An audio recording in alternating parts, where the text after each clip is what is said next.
तो इस कहानी की शुरुआत होती है सोफिया नाम की लड़की को दिखाने से, जो दरअसल एक शार्क रिसर्चर थी। वो अपने साथियों के पास पैसिफिक ओशन में आई हुई थी शार्क को ट्रैक करने, जिसका नाम लिलित था। सोफिया और उसकी टीम पिछले काफी टाइम से लिलित को ट्रैक कर रही थी और आज भी इनकी यही सोच थी कि लिलित कब इनके रडार में वापस आएगी और ये लोग उसका सैंपल लेकर उस पर रिसर्च करेंगे। और फिर अचानक इन्हें रडार में ऐसी सिग्नल्स मिलने लगती है जैसे वो शार्क लिलित इनके एरिया में आ रही है। इसीलिए टीम के 4 लोग, जिनमें सोफिया का हस्बैंड भी शामिल था, वो समंदर में कूद पड़े और लिलित को ढूंढने लगते हैं। जहाँ तभी इन्हें एक व्हेल का बेबी दिखाई देता है, जो हालांकि था तो बच्चा ही, लेकिन उसका साइज बहुत बड़ा था। और डरा देने वाली बात ये थी कि वो बेबी व्हेल मरा हुआ था, जिसके जिस्म का आधा हिस्सा गायब था। अब ये लोग सोच रहे थे कि इस व्हेल का कातिल कौन हो सकता है कि तभी इनके सामने व्हेल का खून ही आ ही जाता है। जी हाँ, वो और कोई नहीं लिलित ही थी, जो अब इनके सामने आ चुकी थी। जिसे देखकर ये लोग काफी घबरा जाते हैं, क्योंकि आज से 2 महीने पहले जब इन्होंने लिलित को एग्जामिन किया था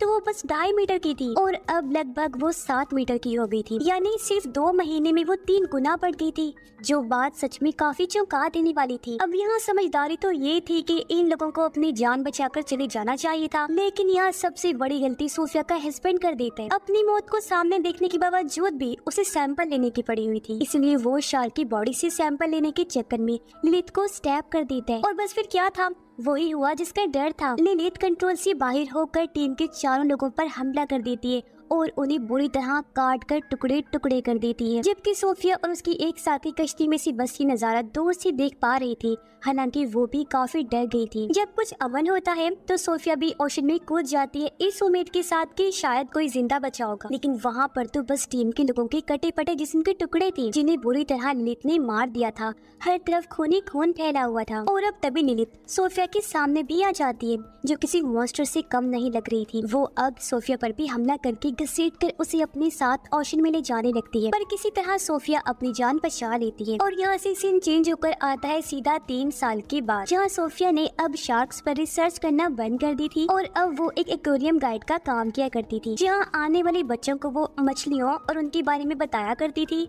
जो चीज बच्चे काफी इंजॉय भी करते थे। अब यहीं पर हम एक लड़की मीका को देखते हैं, जो एक मरीन एक्टिविस्ट थी, समंदर के बारे में रिसर्च और जानकारी रखने और देने वाली। वो एक कंपनी को चला रही थी जिसका नाम सेवियर्स ऑफ सी था, जिनका काम ही मरीन लाइफ को बचाना था, यानी समंदर में रहने वाले हर क्रिएचर की हिफाजत करना उनकी जिम्मेदारी थी। अब मीका सोफिया से जाकर मिलती है, जिसे वो अपने हेडक्वार्टर ले आती है और उसे दिखाती है कि लिलित शार्क, जिस पर सोफिया कुछ साल पहले रिसर्च कर रही थी, वो कुछ ही टाइम में पेरिस के एक रिवर में आ रही है, यानी कि इनके शहर के रिवर में, और बस पेरिस के रिवर में एंटर होने ही वाली। इसीलिए मीका यहाँ चाहती है कि सोफिया लिलित को एग्जामिन करने में उनकी मदद करे, जिस पर सोफिया कहती है कि ये कोई बड़ी बात नहीं है, अक्सर शार्क्स मौसम की बदलने की वजह से एक जगह से दूसरी जगह चली जाती हैं। और हाँ, पैसिफिक ओशन से रिवर में आना थोड़ा मुश्किल है। लिलित तो क्या, कोई भी शार्क रिवर के ताज़ा पानी में सरवाइव नहीं कर सकती, इसलिए वो यहाँ आने से पहले ही वापस लौट जाएगी। अब इस वजह के साथ साथ सोफिया का सदमे से भरा माजी भी था,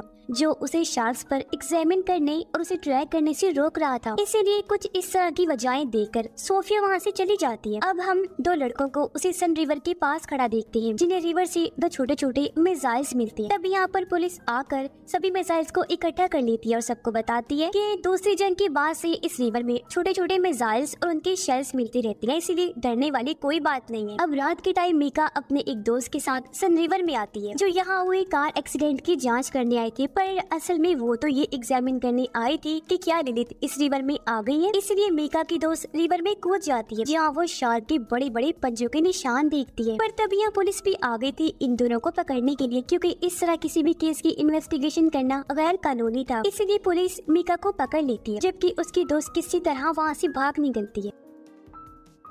अब हम सोफिया को देखते हैं, जो अब लिलित को ट्रैक कर पा रही थी और उसे पता चलता है कि हाँ, लिलित सन रिवर में आ चुकी है। अगली सुबह पुलिस उस आदमी की लाश रिवर से निकालते हैं, जिसकी कल रात कार एक्सीडेंट में मौत हो गई थी। अब लाश की हालत भी देखकर सब लोग काफी डर जाते हैं, क्योंकि उसकी लाश का आधा हिस्सा गायब था। उसे देखने से साफ लग रहा था जैसे किसी बड़े से जानवर ने इसकी लाश को खाया है। अब यहाँ रिवर के बार ऑफिसर्स के साथ सोफिया और मीका भी थे, और सोफिया साफ लफ्जों में उन्हें बता देती है कि ये काम और किसी का नहीं बल्कि लिलित का ही है और अब हमें शार्क को रोकना होगा अगर हम चाहते हैं कि लोग इस तरह शार्क के हाथों ना मरे। पर यहाँ मीका इस बात को गलत अंदाज में कुछ यूँ समझ लेती है कि अगर हम चाहते हैं कि शार्क लोगों को ना मारे तो हमें शार्क को मारना होगा। उसे लग रहा था कि ऑफिसर्स सोफिया के साथ मिलकर शार्क को मार देंगे, तो बस इसीलिए वो शार्क को बचाने के काम पर लग जाती है, क्योंकि जाहिर है वो मरीन सेवियर है, समुद्री क्रिएचर को बचाने वाली, तो इसीलिए वो ऐसा करे। पर सोचने वाली बात तो ये गलत ही है कि एक शार्क लोगों को मार रही है लेकिन वो उसे बचाना चाहती है।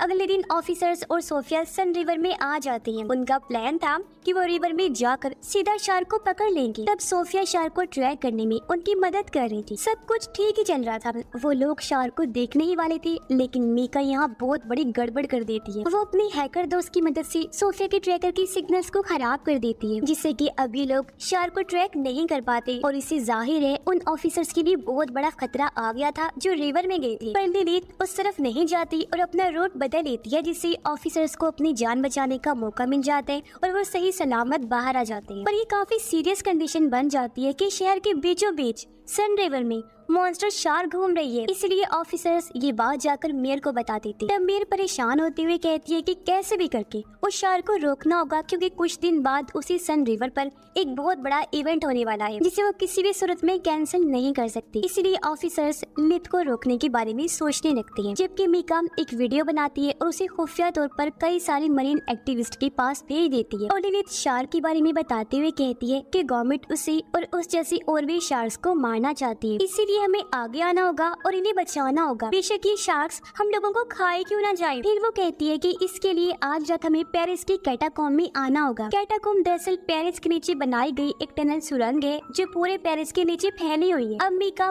अपना पूरा प्लान अपने साथियों को बता तो देती है, लेकिन उससे पहले उसकी एक दोस्त पुलिस के पास पहुंच गई, उन्हें इस खुफिया प्लान के बारे में सब कुछ बता देती है। जहां उन लोगों को पता चला कि इस टाइम शार्क पेरिस की कैटाकॉम्ब में ही है। फिर जैसे ही रात हुई मीका उन मरीन एक्टिविस्ट के साथ कैटाकॉम्ब आ जाती है, जहाँ सोफिया और ऑफिसर्स भी आ गए थे, क्योंकि उन्हें भी मीका के प्लान के बारे में पता चल गया था। यहाँ ऑफिसर्स और एक्टिविस्ट के बीच बहस होने लगी, जहाँ तभी मीका कैटाकॉम्ब रिवर में कूद जाती है, क्योंकि वो ये दिखाना चाहती थी कि शार्क्स इंसानों के लिए खतरनाक नहीं है। और फिर तभी वहाँ एक शार्क आ जाती है जो लिलित तो नहीं थी, जिसके साथ वहाँ और भी कई सारी शार्क्स आ जाती हैं। और बस फिर क्या था, शार्क ये साबित करती है कि सच में शार्क्स इंसानों के लिए बहुत खतरनाक है और इंसानों को तो नहीं छोड़ती। वो मीका पर बुरी तरह हमला कर देती है और उसे बहुत बुरी मौत देती है, यानी उसके जिस्म के टुकड़े टुकड़े हो जाते हैं, जो देखकर सारे मरीन एक्टिविस्ट घबराते हुए इधर उधर भागने लगते हैं। और उनका फजूल सा जो प्लान था मरीन की लाइफ को बचाने का, वो पूरी तरह तबाह हो गया था, क्योंकि उन्हें एहसास हो गया था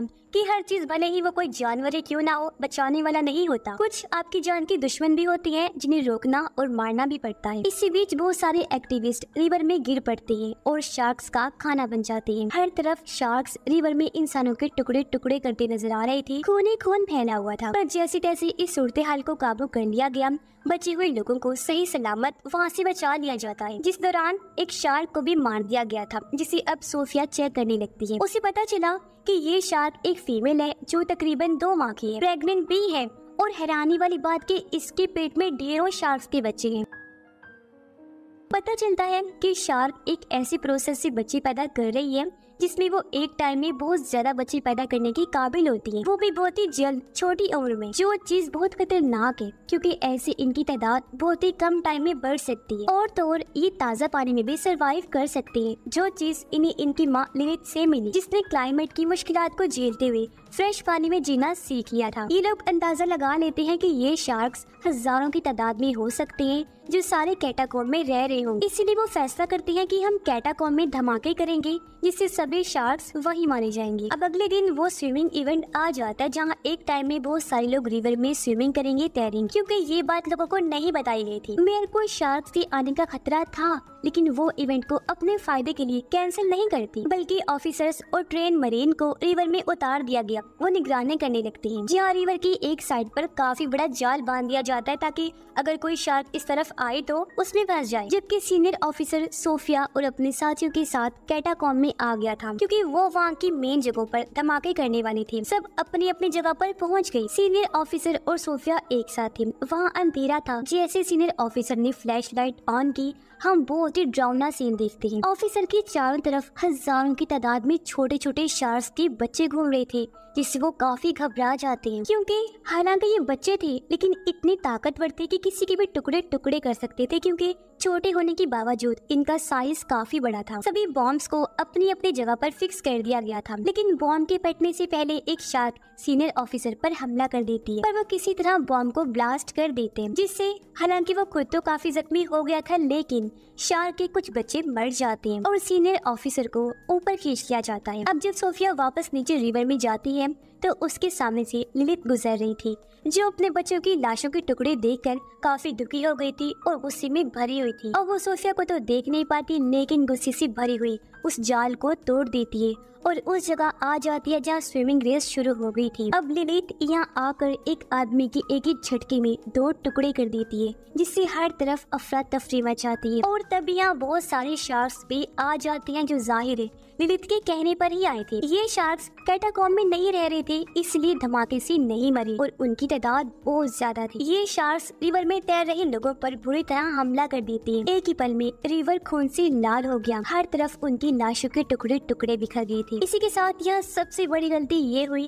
कि ऑफिसर ने शार्क को स्नाइपर से शूट कर दिया, जिसके कुछ निशाने पानी में पड़े मिसाइल्स पर लग जाते हैं, जो दूसरी जंग से वहाँ पड़े हुए थे, लेकिन डिफ्यूज नहीं थे, पूरी तरह एक्टिव थे। जिससे होता ये है कि एक मिसाइल के फटने से ढेरों मिसाइल्स फटने लगते हैं। ऐसा होते ही बड़े बड़े धमाकों के साथ वहाँ सुनामी जैसा सीन बन जाता है। रिवर का पानी हर तरफ फैल जाता है, जो मेयर के साथ साथ पेरिस के बहुत बड़े हिस्से को अपने साथ ले डूबता है। बहुत बड़ी तबाही मच जाती है। सिर्फ सोफिया और सीनियर ऑफिसर ही बचते हैं, जो अपने चारों तरफ तबाही को देख रही थी। आस पास लाशें और ढेरों शार्क्स घूम रही थी और बताया जा रहा था कि ये शार्क्स सुनामी की वजह से आसपास के एरिया में भी जा रहे हैं, जिस वजह से वो पूरे कंट्री में ही फैल चुकी हैं। और सबसे खतरनाक बात, वो अब यहाँ से पूरी दुनिया में ही फैल जाएंगे और बहुत बड़ी तबाही लाएंगे, जिससे इंसानियत और दुनिया का नामो निशान मिट जाएगा, जो चीज बहुत खतरनाक है। और इसी दिल दहला देने वाली एंडिंग के साथ ही ये कहानी अंडर पेरिस यहीं पर खत्म हो जाती है।